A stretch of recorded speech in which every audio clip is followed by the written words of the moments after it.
So we're just gonna wipe the door down, get that clean, and line this up to make sure that it's centered, and then we'll do some measuring.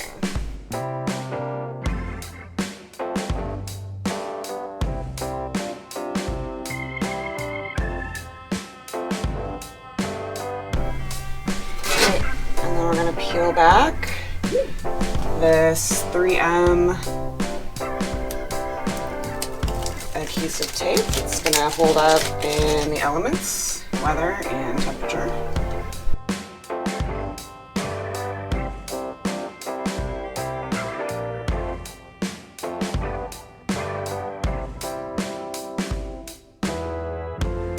Now these ladies have a solution.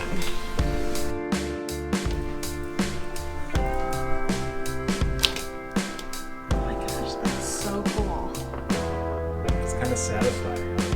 I love it. Yeah, there's like no gap or anything. Oh my gosh, it's so cool. So Yeah.